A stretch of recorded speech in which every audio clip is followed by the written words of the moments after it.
ಆ ಲೇಬರ್ ಬಗ್ಗೆ ಒಂದು ಭಯ ಶುರು ಆಗೋಗಿರುತ್ತೆ. ಒಂದು ನಿರ್ಧಾರಕ್ಕೆ ಬಂದುಬಿಟ್ಟಿರ್ತಾರೆ, ನಮ್ಮ ಕೈಲಿ ಆಗೋದೇ ಇಲ್ಲ, ನಾವು ಅಲ್ಲಿ ನೋಡಿದ್ದೀವಿ ಇಲ್ಲಿ ನೋಡಿದ್ದೀವಿ ಅಂತ. ಅದು ನಿಜವಾದ ನೋವಾದರೆ ಜಾಸ್ತಿ ಆಗುತ್ತೆ, ಕಳ್ಳ ನೋವಾದರೆ ಹೊಟ್ಟೋಗ್ಬಿಡುತ್ತೆ. ಅದೊಂಥರ ಮ್ಯಾಜಿಕ್ ಥರ ಅಂತ ಅನಿಸೋದು. ಅದಕ್ಕೆ ಗುಲ್ಲೆಬ್ಬಿಸ್ಬೋದು.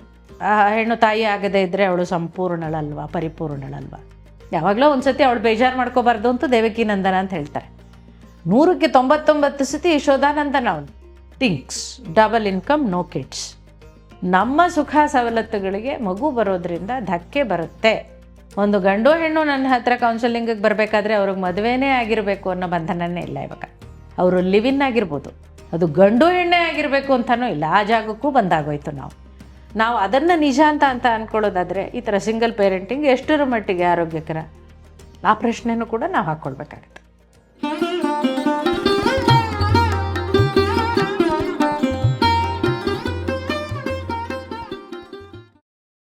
ಹಿಂದಿನ ಸಂಚಿಕೆಯಲ್ಲಿ 0ಯಿಂದ 3 ತಿಂಗಳ ಪ್ರೆಗ್ನೆನ್ಸಿ ಅವಧಿಯ ಒತ್ತಡಗಳೇನು, ಅವುಗಳಿಗೆ ಪರಿಹಾರಗಳೇನು ಅನ್ನೋದ್ರ ಬಗ್ಗೆ ಚರ್ಚೆ ಮಾಡಿದ್ವಿ.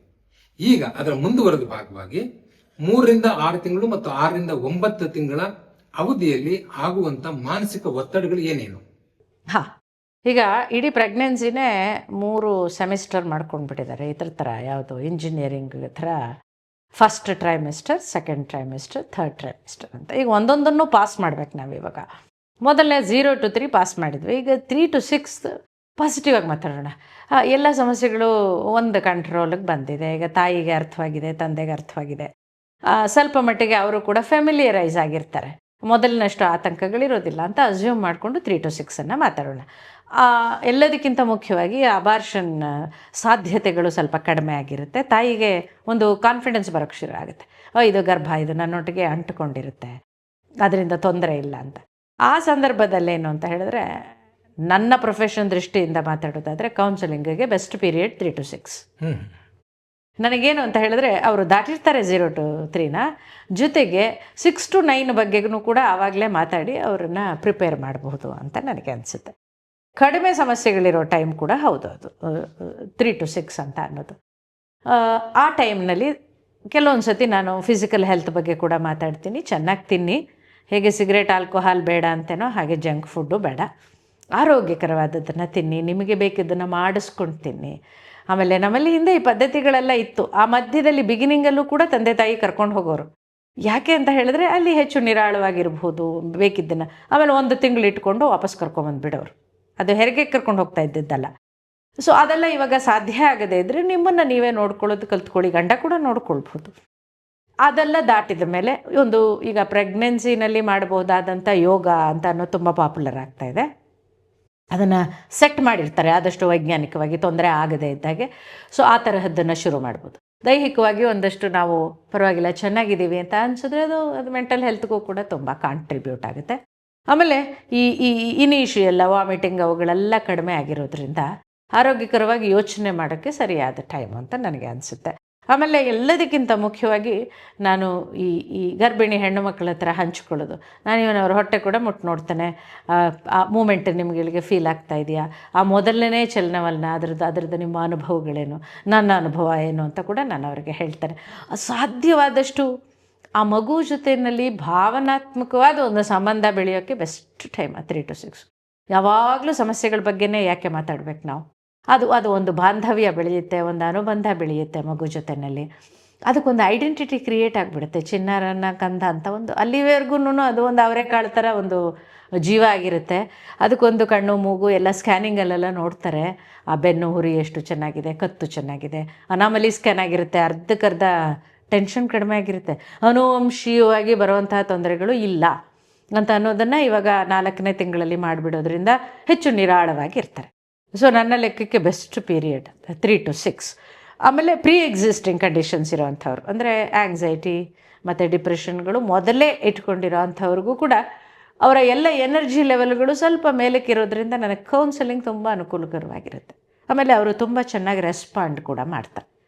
ಸೊ ಹಾಗಾಗಿ 0 to 3ಗಿಂತ 3 to 6 is a much better segment ಪ್ರೆಗ್ನೆನ್ಸಿನಲ್ಲಿ.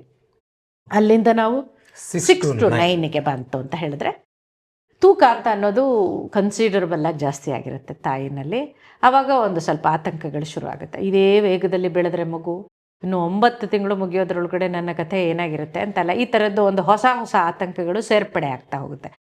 ಆಮೇಲೆ ಮಗು ಚೆನ್ನಾಗಿ ಬೆಳೆದಾಗ ಮೂಮೆಂಟ್ ಕಡಿಮೆ ಆಗುತ್ತೆ. ಒಂದು ಮೂಮೆಂಟ್ ಕಡಿಮೆ ಆದಾಗ್ಲೂ ತಾಯಿಗೆ ಆತಂಕ ಶುರು ಆಗೋಗ್ಬಿಡುತ್ತೆ. 9ನೇ ತಿಂಗಳಲ್ಲಂತೂ ಇಷ್ಟು ಹೊತ್ತಿಂದ ಇಷ್ಟೊತ್ತವರೆಗೂ ಮೂಮೆಂಟ್ ಇಲ್ಲದಿದ್ರೆ ನೀವು ಹಾಸ್ಪಿಟ್ಲಿಗೆ ಬರಬೇಕು ಅಂತ ಡಾಕ್ಟರ್ ಹೇಳಿರ್ತಾರೆ. ಯಾಕೆ ಅಂತ ಹೇಳಿದ್ರೆ ಅಷ್ಟು ಇಂಪಾರ್ಟೆಂಟ್ ಅಬ್ಸರ್ವೇಷನ್ ಅದು. ಸೊ ಅದ್ರ ಬಗ್ಗೆನೇ ಗಮನ ಕೊಟ್ಟು ಕೊಟ್ಟು ಕೊಟ್ಟು ಆತಂಕ ಜಾಸ್ತಿ ಆಗೋದಿದೆ. 9th ಮಂತಲ್ಲಿ ತಿರ್ಗಾ ಅದು ಆ ಗ್ರಾಫ್ ಅಂತ ತಗೊಂಡ್ರೆ ಅದೊಂದು ಸ್ವಲ್ಪ ಮೇಲಕ್ಕೆ ಹೋಗಿರುತ್ತೆ. ಆವಾಗ ಮತ್ತೆ ತಿರ್ಗಾ ಅದ್ರ ಬಗ್ಗೆ ಹೆಚ್ಚು ಧನಾತ್ಮಕವಾಗಿ ಪಾಸಿಟಿವ್ ಆಗಿ ಅವ್ರ ಹತ್ರ ಮಾತಾಡಿಕೊಂಡು ಆ ಮಗು ಆ ಒಂದು ಜಾಗದಲ್ಲೇ ತನ್ನನ್ನು ತಾನು ತುಂಬ ಚೆನ್ನಾಗಿ ಅಡ್ಜಸ್ಟ್ ಮಾಡ್ಕೊಳ್ಳುತ್ತೆ. ಈಗ ನಮಗೆ ಹಸಿವು ನಿದ್ದೆ ಇರೋ ಹಾಗೆ ಅದಕ್ಕೂ ಕೂಡ ನಿದ್ದೆ ಇರುತ್ತೆ, ಅದಕ್ಕೆ ಪ್ರಶಾಂತವಾಗಿರುತ್ತೆ. ಡಾಕ್ಟರ್ಸ್ ಹೇಳ್ಕೊಟ್ಟಿರ್ತಾರೆ ಅರ್ಧ ಲೋಟ ಕಾಫಿ ಕುಡೀರಿ, ಟಕ್ಕಂತ ಎಚ್ಚರ ಆಗುತ್ತೆ ಮಗುಗೆ ಅಂತ ಹೇಳಿ. ಸೊ ಈ ತರಹದ್ದು ಬರೀ ಒಂದು ಭರವಸೆಗಳನ್ನು ಕೊಡೋವಂಥದ್ದು. ಆಮೇಲೆ ನಾನು ಅವ್ರಿಗೆ ಹೇಳ್ತೇನೆ, ಲೇಬರ್ ಪೇನ್ ಅನುಭವ ಇಲ್ಲವೇ ಇಲ್ಲ ಅಲ್ಲ ನಿಮಗೆ, ಅದು ನಿಮಗೆ ತುಂಬ ಚೆನ್ನಾಗಿರ್ಬೋದು, ಯಾರಿಗೆ ಗೊತ್ತು ಅಲ್ಲ. ಸೊ ಅಸ್ಯೂಮ್ ಮಾಡಿಕೊಂಡು ಅವ್ರಿಗೆ ಹಾಗಿರುತ್ತೆ ಅವ್ರಿಗೆ ಹೀಗಾಗಿರುತ್ತೆ, ಅದು ನೋವು ಹೌದು, ಆದರೆ ಅದು ಅಷ್ಟೇ ಸಹಜವಾದಂಥ ನೋವು. ಸಾಧ್ಯವಾದಷ್ಟು ನಾರ್ಮಲ್ ಡೆಲಿವರಿಗೆ ಮನಸ್ಸು ಒಂದು ಪ್ರಿಪೇರ್ ಆಗಿರಲಿ ಅಂತ ನಾನು ಯಾವಾಗಲೂ ಹೇಳ್ತಾ ಇರ್ತಾನೆ. ಯಾಕೆ ಅಂತ ಹೇಳಿದ್ರೆ ಎಷ್ಟೋ ಸಮಸ್ಯೆಗಳನ್ನು ಅವಾಯ್ಡ್ ಮಾಡ್ಬೋದು ಅದು ನಾರ್ಮಲ್ ಡೆಲಿವರಿ ಆದರೆ. ಗೈನಕಾಲಜಿಸ್ಟ್ಗಳು ಇದನ್ನು ಸ್ಪಷ್ಟವಾಗಿ ಹೇಳ್ತಾರೆ. ನಮಗೆ ಅದೊಂದು ವರ, ತಾಯಿ ತುಂಬ ಸಹಜವಾಗಿ ಹೆತ್ತು ಮಗುನ ಕೈಗೆ ತೊಗೊಂಡ್ಬಿಡ್ತು ಅಂತ ಹೇಳಿದ್ರೆ ಮುಂದಕ್ಕೆ ನಾವು ಅಡ್ರೆಸ್ ಮಾಡುವಂಥದ್ದು ಹೆಚ್ಚು ಇರೋದೇ ಇಲ್ಲ. ಒಂದು ದಿವಸ ಕೂಡ ಇಟ್ಕೊಳ್ಳೋದಿಲ್ಲ, ಮನೆಗೆ ಕಳಿಸ್ಬಿಡ್ತಾರೆ, ಹೋಗಮ್ಮ ಎಂಥದ್ದು ತೊಂದರೆ ಇಲ್ಲ ಅಂತ. ಅದೇ ಒಂದು ಸಿಸೇರಿಯನ್ ಅಂತ ಆದಾಗ ಸ್ಟಿಚಸ್ ಎಲ್ಲ ಕರೆಕ್ಟಾಗಿದೆಯಾ, ತಾಯಿ ಎದ್ದು ನಡೀತಾ ಇದ್ದಾಳ, ಬೋವಲ್ ಮೂಮೆಂಟ್ಸು ಶುರು ಆಯಿತಾ, ಆಗ್ತಾ ಇದೆಯಾ, ಫೀಡ್ ಮಾಡೋಕ್ಕಾಗ್ತಾ ಇದೆಯಾ, ಎಷ್ಟೊಂದು ಸಮಸ್ಯೆಗಳನ್ನು ನಾವು ಫೇಸ್ ಮಾಡಬೇಕಾಗುತ್ತೆ ಅಂತ. ಸೊ ಹಾಗಾಗಿ ಒಂದು ತಯಾರಿ ಇದೆಯಲ್ಲ ನಾರ್ಮಲ್ ಡೆಲಿವರಿ, ನನಗೆ ಆಗುತ್ತೆ, ಮಗುನ ಹೆತ್ತಾಕ್ತೇನೆ. ಮಿಲಿಯನ್ಸ್ ಆಫ್ ವಿಮೆನ್ ಆ ಕಾಲದಿಂದನೂ ನನ್ನ ಅಜ್ಜಿ ಮುತ್ತಜ್ಜಿ ಮತ್ತು ಅವರ ಅಜ್ಜಿ ಅಂದರು ಎಲ್ಲರೂ ಎಷ್ಟೆಷ್ಟು ಮಕ್ಕಳನ್ನು ಮನೆ ಮೂಲೆ ಕೋಣೆಯಲ್ಲಿ ಹೆತ್ತು ಹಾಕ್ತಾಯಿದ್ರು. ಅಲ್ಲೊಂದು ಡಾಕ್ಟ್ರ್ ಇರ್ತಿರಲಿಲ್ಲ, ಎಂಥದ್ದು ಇಲ್ಲ, ಯಾರೋ ಅನುಭವ ಇರೋರು ಹೊಕ್ಕಳು ಕುಡಿ ಕಟ್ ಮಾಡೋರು. ಎಷ್ಟು ಆರೋಗ್ಯವಂತ ಜನಾಂಗನ ನಾವು ಕೊಟ್ಟಿದೆ ಸಮಾಜಕ್ಕೆ, ನಾವು ಕೊಟ್ಟಿದ್ದೇವೆ. ಅದರಿಂದ ಅಂತ ಆ ಥರದ್ದು ಒಂದು ಧೈರ್ಯ ತುಂಬುವಂಥ ಕೆಲಸನೇ 6ರಿಂದ 9. ಅದು ಒಂದು ಗಂಟೆ ಕಾಲ ನಾನು ಮಾತಾಡ್ತೇನೆ ಅಂತ ಹೇಳಿದ್ರೆ ಒಂದೇ ಒಂದು ನೆಗೆಟಿವ್ ಒಪಿನಿಯನ್ನು ಅದ್ರ ಬಗ್ಗೆ ಅವ್ರಿಗೆ ಬರದೇ ಇದ್ದಾಗ ನೋಡ್ಕೊಳ್ಳೋದೇ ಒಂದು ದೊಡ್ಡ ಜವಾಬ್ದಾರಿ. ಆಮೇಲೆ ಒಂದು ಸಣ್ಣ ಬದಲಾವಣೆಗೂ ಎಲ್ಲೋ ಫಾಲ್ಸ್ ಪೈನ್ಗಳೆಲ್ಲ ಬರುತ್ತೆ, ಅಡಿ ಹೊಟ್ಟೆ ನೋವು ಬರುತ್ತೆ, ಇನ್ನೊಂದು ಬರುತ್ತೆ. ಅದನ್ನೆಲ್ಲ ತುಂಬ ಸಹಜವಾಗಿ ಮನೇಲಿ ನಿಭಾಯಿಸೋರು. ನನಗೆ ನೆನಪಿದೆ, ಒಂದು ಜೀರಿಗೆ ಕಷಾಯ ಮಾಡಿ ಕೊಟ್ಬಿಡೋರು. ಅದು ನಿಜವಾದ ನೋವಾದರೆ ಜಾಸ್ತಿ ಆಗುತ್ತೆ, ಕಳ್ಳ ನೋವಾದರೆ ಹೊಟ್ಟೋಗ್ಬಿಡುತ್ತೆ. ಅದೊಂಥರ ಮ್ಯಾಜಿಕ್ ಥರ ಅಂತ ಅನಿಸೋದು. ಭಯ ಇಲ್ಲ, ಜಾಸ್ತಿ ಆದರೆ ಡಾಕ್ಟ್ರ್ ಹತ್ರ ಹೋಗೋದು, ಕಡಿಮೆ ಆದರೆ ಆರಾಮಕ್ಕೆ ಮಲ್ಕೊಂಡು ನಿದ್ದೆ ಮಾಡೋದು ಅಂತ. ಆ ತರಹದ್ದ ಒಂದು ನಿರಾಳವಾದ ಮನಸ್ಥಿತಿನ ಅಚೀವ್ ಮಾಡೋದು ಅಂತ ಹೇಳಿದ್ರೆ ಅದು 6ರಿಂದ 9. ಸೊ ಒಟ್ಟಾರೆ ನಾನು ಹೇಳೋದೇನು ಗೊತ್ತಾ, ಈ 0 to 3, 3 to 6, 6 to 9 ಎಲ್ಲ ನಮ್ಮ ಅನುಕೂಲಕ್ಕೆ ಮಾಡ್ಕೊಂಡಿದ್ದೇವೆ. ಆದರೆ ಇಡೀ 40 ವಾರಗಳ ಜೆಸ್ಟೇಷನ್ ಪೀರಿಯಡ್ ಇದೆಯಲ್ಲ, ಅದೊಂದು ದೈವದತ್ತವಾಗಿ ಪ್ರಕೃತಿ ಸಹಜವಾಗಿ ಕೊಟ್ಟಿರೋಂಥ ಒಂದು ಗಿಫ್ಟ್ ಅಂತ ಅಂದ್ಕೊಂಡು ನಾವು ಇದ್ದರೆ ಯಾವ ಸಮಸ್ಯೆಗಳು ಕೂಡ ಇರೋದಿಲ್ಲ. ಇದೆ ಅಂತ ಇಟ್ಕೊಳ್ಳೋಣ, ಒಂದು ಡಾಕ್ಟ್ರ್ ಹತ್ರ ಹೋಗ್ತೀರಾ, ಇಲ್ಲ ನನ್ನ ಹತ್ರ ಬರ್ತೀರಾ. ಆದರೆ ಈಜೋದಂತೂ ಖಂಡಿತ ಸಾಧ್ಯ, ಮತ್ತು ಅದನ್ನು ದಾಟ್ಬೋದು. ಆ ಹೋಪ್ ನನಗೆ ಯಾವತ್ತೂ ಇದೆ. ನನ್ನ ಹತ್ರ ಬಂದಂತಹ ಪ್ರೆಗ್ನೆಂಟ್ ಹೆಣ್ಣು ಮಕ್ಕಳು ತುಂಬ ಚೆನ್ನಾಗಿ ಮಕ್ಕಳನ್ನು ಕೈಗೆ ಎತ್ಕೊಂಡಿದ್ದಾರೆ. ಇವತ್ತಿಗೂ ಎಷ್ಟು ಸಂತೋಷ ಪಡ್ತಾರೆ ಅಂದರೆ, ಅಯ್ಯೋ ಅನಾವಶ್ಯಕವಾಗಿ ನಾವು ಎಷ್ಟು ಹೆದರಿದ್ವಿ ಅಲ್ವಾ ಅಂತ ಬಂದು ನನ್ನ ಹತ್ರ ಹಂಚ್ಕೋತಾರೆ.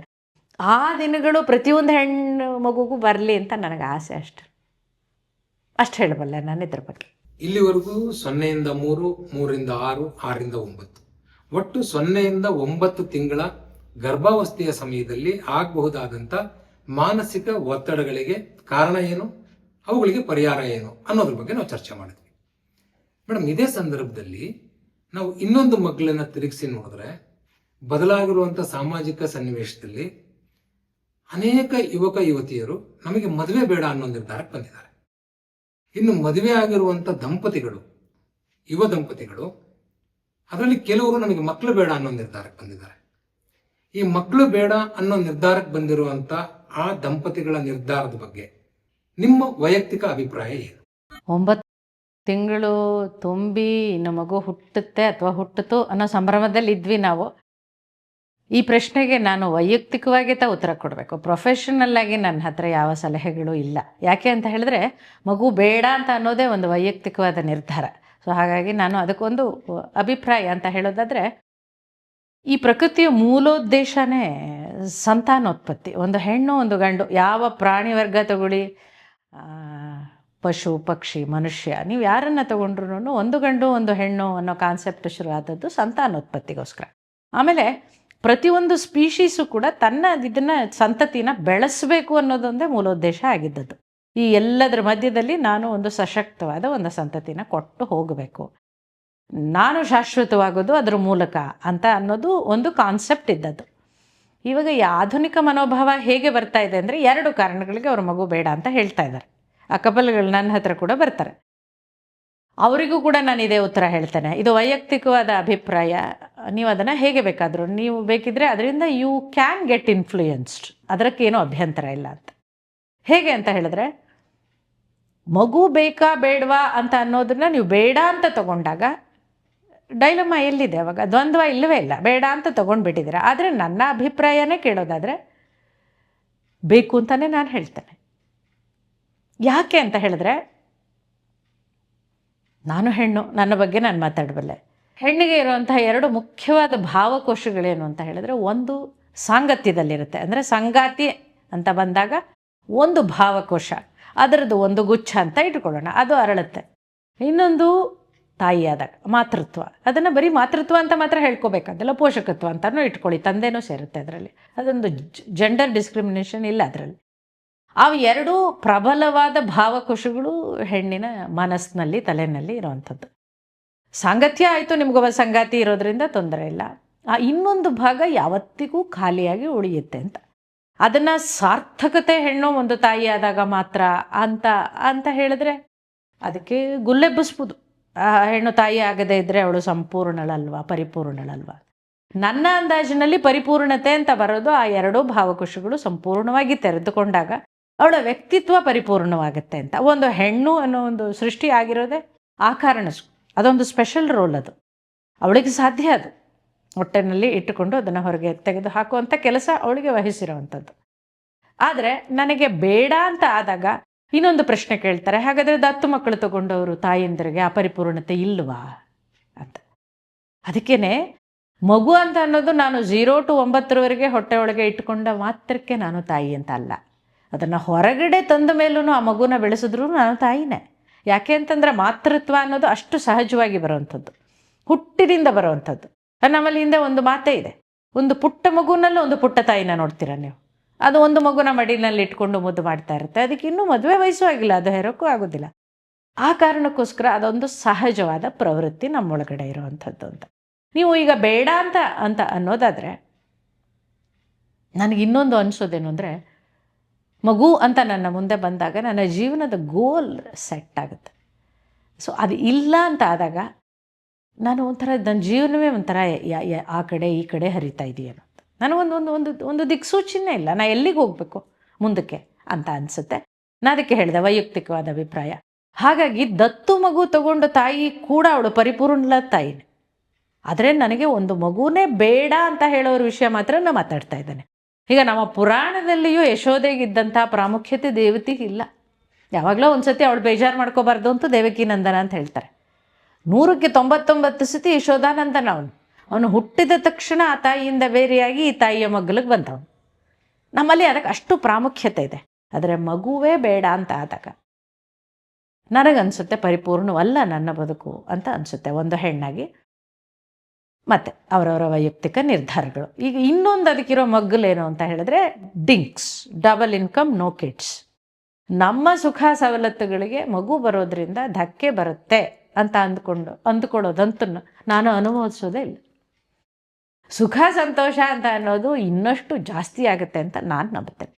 ಈ ಎಲ್ಲವನ್ನೂ ನಾನು ಮಿಸ್ ಮಾಡಿಕೊಂಡು ಆ ಆದಾಯದಿಂದ, ಆ ಸುಖದಿಂದ, ಆ ಸಂತೋಷದಿಂದ ಏನು ಲಾಭ ಇದೆ ಅಂತ ನನಗೂ ಗೊತ್ತಿಲ್ಲ. ನಾನು ಇಷ್ಟು ಮಾತ್ರ ಹೇಳಬಲ್ಲೆ.